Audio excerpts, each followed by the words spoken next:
quarta leitura da Parashá de Vayechi. Yaakov está prestes a falecer, então ele chama os seus filhos e disse: se reúnam, eu vou contar para vocês o que vai acontecer com vocês no final dos dias. Ele quis contar o dia que ia chegar Mashiach, a Shekhinah saiu dele e ele começou a falar outras coisas. Mas ele deu a receita para Mashiach. Se juntem, escutem, filhos de Yaakov, escutem para Israel, o pai de vocês. Ou seja, a união, a Havat Israel, é o segredo para Mashiach chegar. Reuven, você é meu primogênito, minha força, o início da minha força, com mais força e com mais valente. Reshit Oni, a primeira gota que Yaakov nunca tinha visto nada, nenhuma gota antes de ter a relação com Leá. Oni é minha força, como Matzati, Onli, Merovonim.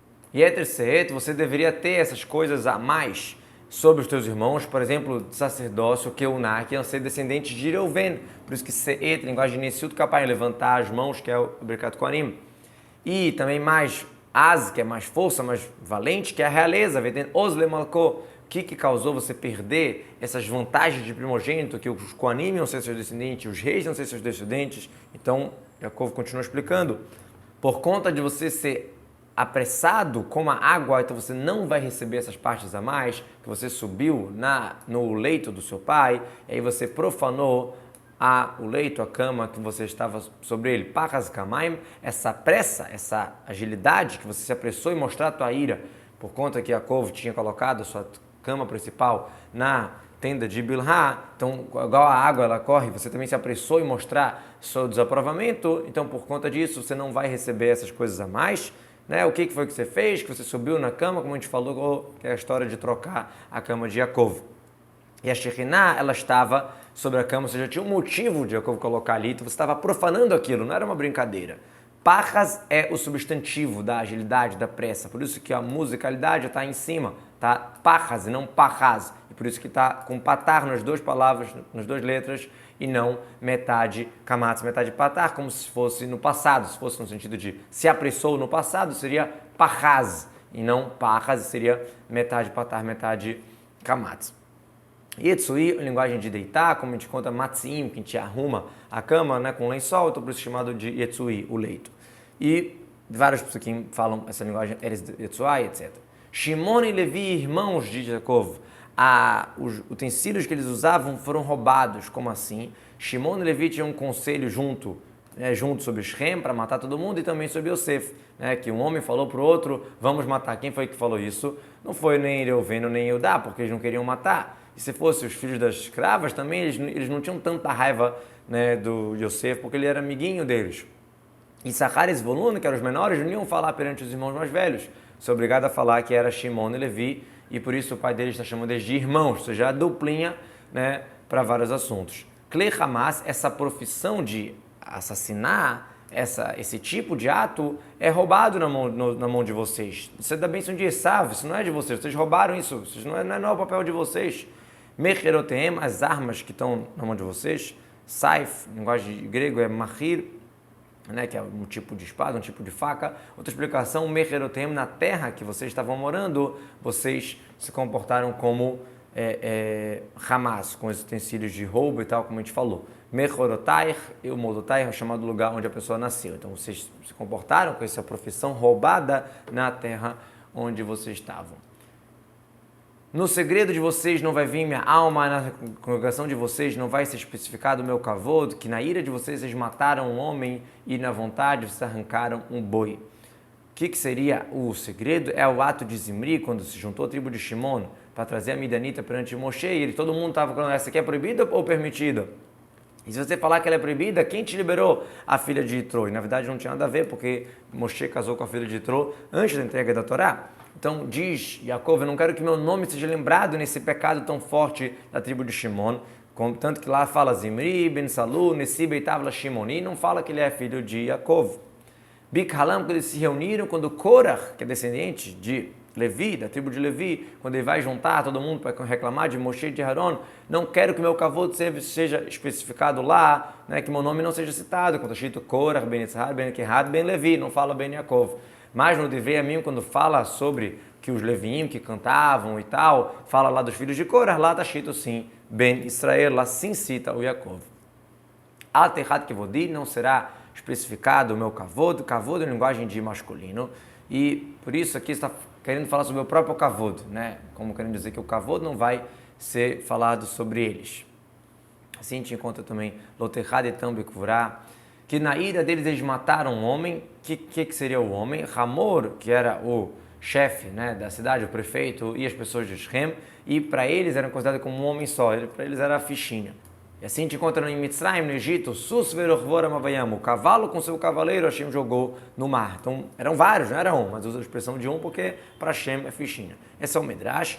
Explicação literal é uma maneira de falar, se fala pessoa, uma maneira de falar para várias pessoas, né, porque mataram várias pessoas, cada um separadamente, nós usa a expressão de singular, é uma maneira de gramática de falar.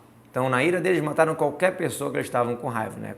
Kol ish. Assim, a gente encontra também Velmad letraf teref adam machal, né? Devorou o ser humano, quer dizer, devorou qualquer ser humano. E na vontade deles arrancaram o boi, ou seja, eles queriam arrancar o Yosef, que é chamado de Shor, e Kru Ashtritri Belaz, linguagem de Suserem Teaker, de arrancar, de cortar a perna. Maldito é a ira deles, que ela é tão forte, e a raiva deles, que ela é dura e pesada. Eu vou espalhá-los em Yaakov, vou difundi-los em Israel. Mesmo na hora da bronca, Yaakov não amaldiçoou eles, amaldiçoou a ira deles. Como está escrito que Bilam falou também, como é que eu vou amaldiçoar se Deus não amaldiçoa? Vocês não tem como amaldiçoar eles. Ahakem Yaakov, vou separá-los um do outro, que Levi não vai entrar na conta das tribos, né, que Levi saiu da conta dos 12 filhos e entrou Efraim e Menashe, que substituiu Yosef, que eram filhos de Yosef, então dá certinho 12. A explicação, os pobres, os escritores e os professores de crianças são justamente a tribo de Shimon, para que eles fiquem espalhados pela terra de Israel. E a tribo de Levi também ficou espalhada para poder pegar as tromot e mastrot, os dízimos, os presentes que eram dados, né, de uma maneira de kavod, né, que era um presente que eles recebiam, mas de qualquer jeito eles estavam espalhados no povo.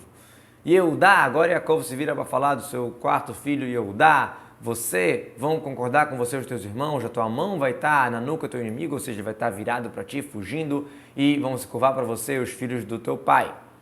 Já que Yaakov começou dando advertência e bronca nos seus primeiros filhos, então Eudá começou a ir para trás, ele ficou com medo de escutar uma bronca pela história de Tamar. Então Yaakov começou a falar com uma maneira bonita com ele. Eudá, você não é igual a eles, tua mão vai estar na nuca do inimigo, isso na época de David, como está escrito. Bnei Avicha, por que fala que os filhos do teu pai vão te curvar? Já que tinham várias esposas, então ele não fala Bnei Mer, igual o Yitzhak falou, e sim os filhos do teu pai, ou seja, todos os teus irmãos vão se curvar para você, porque de Eudá vão sair os reis, e o povo todo vai se curvar perante o rei.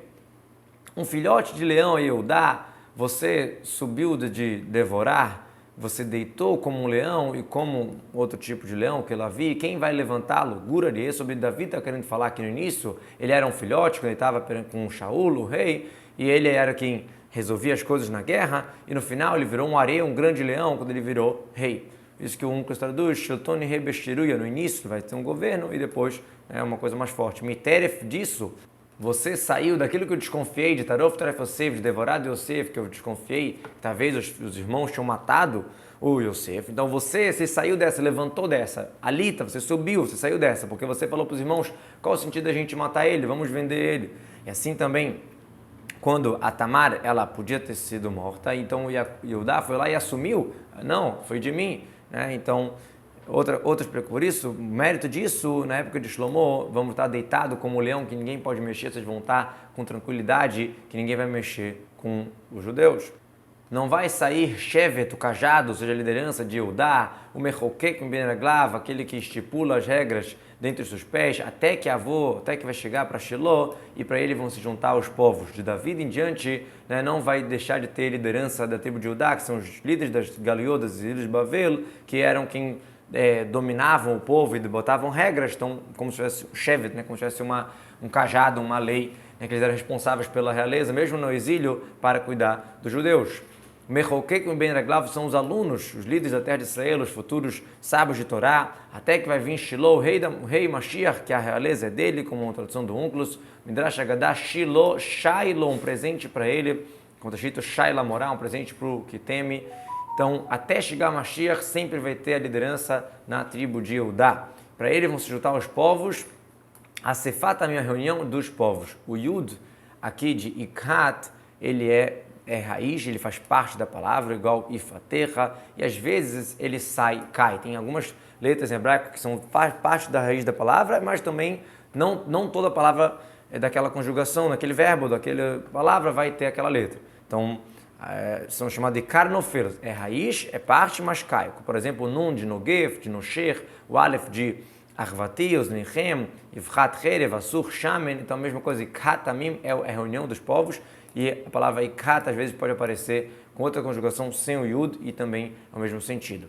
Como está escrito que os povos vão buscar o Mashiach, a gente encontra uma palavra parecida com ikat no pasuk Ein Telag Le'av, que o olho está desprezando o pai, vai desprezar ikat em, que seria as rugas ou o engelhado que está no rosto da mãe pela sua velhice. Então, ikat é a reunião de rugas ou de engelhados. No Talmud a gente encontra de Atvu Maku Hakata Beshuk de Nehardá, que se juntaram um grupo, né, na rua de Nehardá, na Maseret Ebamot. Então, podia falar Kriyatamim, mas usou a expressão Ikhatamim, a mesma ideia.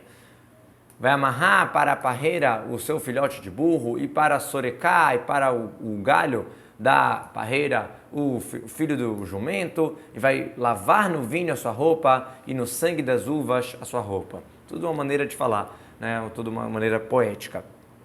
Vai amarrar para a parreira, ou seja, está falando uma profecia sobre a terra de Judá, que ela vai ter vinho como uma fonte. Então, cada pessoa da tribo de Judá vai poder amarrar um burro e carregá-lo de uma parreira só, né? E de um galho vai poder carregar um filhote de jumento, ou seja, vai dar muita fartura. Sorekaz moraruka, um galho comprido, curira belaz. Vai lavar no vinho, tudo isso é uma linguagem de mostrar que vai ter muito vinho. Sutô é um tipo de roupa, não tem uma palavra parecida na Torá usando isso. Osri igual oser, de amarrar, mikimi, que tem esse yud a mais, yushvi bashamayim, beni atonou, a mesma coisa, né? Beni atonou igual ben atonou, filho do jumento. Unclus traduziu uma outra explicação, que está falando de Mashiach, que a parreira seria o povo de Israel, Irô seria Yerushalayim, que tem a ver com Ir, cidade, Soreká, o galho seria Israel, né? Da terra Sorek, etc. Seguindo essa explicação, então, Beni Atonou seria de construir o Eichal, que Aton seria no sentido de Shar Haiton, o portão da entrada, de onde vem, como está explicado no livro de Hezkel. E outra tradução, outra explicação que tem, Gefen, na parreira de Sadikim, Beni Atonou, está falando dos estudiosos de Torá, que estão estudando, como a gente usa a expressão, Ruchve Atonot, estavam montando em jumentos brancos, né, que é uma maneira de kavod, então está se referindo a os sábios, Sanedrin e tudo isso, que Beis Bayain quer dizer que a roupa deles vão estar bela, né, que parece como vinho, a cor, né, da roupa. Tzivonim é a linguagem de Sutô. Por que a roupa é chamada de Sutô? Porque a mulher, quando usa a roupa, ela incita o homem a olhar ela, então Sutô de Leacid, de incitar. Os sábios explicam também de incitar a bebedeira, Shichrut, e sobre o vinho, né, que você vai falar talvez, você vai falar que o vinho ele não satisfaz, ele não deixa bêbado, então sutô, ou seja, ele te leva para alguma coisa, ele te incita, o vinho te incita a alguma coisa que te deixa bêbado. Os olhos vão ficar vermelhos de tanto vinho e os dentes vão ficar brancos de tanto leite. Tudo é uma maneira de falar. Rachleli, linguagem de vermelho, como a gente encontra, lemi, rachluteinaim, porque quando a pessoa bebe vinho, o olho fica vermelho. De leite, ou seja, de tanto leite, o dente vai ficar branco, ou seja, vai parecer branco. Ou seja, na terra dele vai ter um pasto tão bom para o rebanho, então vai ter muita fartura de vinho e de leite. E essa é a explicação do Pasuk. Os olhos vão estar vermelhos de tanto vinho e o dente vai estar branco de tanto leite. E pela tradução do Unclus, então, os olhos aqui seriam as montanhas, que de lá dá para ver para longe, né? E tem outras explicações também, que seriam as fontes, né, as valas onde vai passando os vinhedos e tudo isso. Na Avoi é, né, o vinícola, como a gente encontra na linguagem aramaica, no Tratado de Avodazará, na Avara Terro, que o vinho tem que ser fervido e tal. E ele fala também que as planícies de Eudá vão ficar brancas, ou seja, vão ter muito cereal, muito trigo. E a tradução de Shinaim também está falando dos dentes, falando dos dentes das rochas, ou seja, pela essa explicação seria mais no sentido falando da terra, falando da fartura da terra, das montanhas, dos vinhedos, tudo isso. Zevulun, ele vai morar no litoral, ali na praia, e ele vai ser um porto para os navios, e a sua fronteira vai chegar até Tzidon. Chof Yamim, ou seja, a sua terra vai estar ali na praia, ali no litoral. Chof é como a tradução, Sfar, marca, belaz, né? Ali a divisória é um marco, Ele vai estar ali sempre no porto, no lugar onde os barcos vão chegar. E os barcos eles trazem mercadoria, porque Zulun se ocupava com negócios. E ele pagava para Issachar estudar, né? A famosa parceria Issachar-Zvulun. Como Moshe ele falou, quando ele vai falecer, que Zvulun vai se alegrar com a sua saída e Issachar na sua tenda. Ou seja, Zvulun saía para o trabalho para comprar mercadoria e Issachar ficava na tenda do Torá. E eles dividiam o dinheiro e os méritos do estudo. Yar Hatol, Tzidon, no final do seu limite, da sua fronteira, é próximo de Tzidon. Yar Hatol, linguagem de final, como a gente encontra aqui, tem a Mishkan no finalzinho, na extremidade do Mishkan. Issachar é como um burro forte, com ossos fortes, está deitado entre as divisórias, entre os limites. Issachar Hamogarim, ou seja, um burro que ele aguenta, né, a mesma coisa que o jugo da Torá, como um burro que ele aguenta um peso muito forte. Que, para quem não testou ainda, sentar e estudar a Torá durante 10, 14, 15 horas cansa, às vezes, mais do que um trabalho comum, porque você usa a mente o tempo inteiro. Rovetz ben Mishpataim, como o burro que anda de dia e de noite, não tem pernoite em casa, não tem, quando ele quer descansar, ele simplesmente para ali no meio do caminho, entre uma cidade e outra, onde ele vai levar a mercadoria, mesma coisa, né? Issachar, toda hora estudando Torá, todo momento. E ele viu o descanso que é bom e a terra que é agradável, e ele inclinou, deu o seu ombro para aguentar o peso e serviu como um mas, como um imposto de trabalho, sempre servindo o seu trabalho. O que quer dizer que ele viu o seu descanso? Ele viu para pegar uma terra abençoada que dá frutas, e ele inclinou o seu ombro para aguentar o jugo da Torá, e para todo o povo de Israel ele era um mas oved, ele era como um imposto. Como assim? Ele vai dar a lei, as instruções da Torá e o mês, quando vai ser de 30 dias, tudo isso tinha a ver com a tribo de Issachar, então e dava uma regra, né? Isso acabava impondo uma regra para o povo de Israel. Bnei Issachar e Debinah Leitim, como sabia, está escrito que descendentes de Issachar, eles sabiam os prazos, ou seja, eles sabiam quando o povo ia fazer as mitzvot, os hagim, os meses, tudo isso. Né? 200 chefes de Sanedrin, a tribo de Issachar fez acontecer, então os irmãos tinham que seguir as palavras que o Sanedrin, os grandes tribunais, falavam. Vaet, irmou, ele inclinou, ele abaixou o seu ombro, né, modo de falar, para receber esse jugo. Um que traduziu de uma maneira diferente, que ele fez guerras e conquistar fortalezas que estavam ali na fronteira, e o inimigo virou embaixo dele, conquistado para poder pagar imposto. Dan Yadin Amor, Dan vai julgar o seu povo como um das tribos de Israel, ou seja, vai julgar no sentido de vingar a vingança do povo de Israel, dos Filistim, que é o famoso Shimshon, Sansão.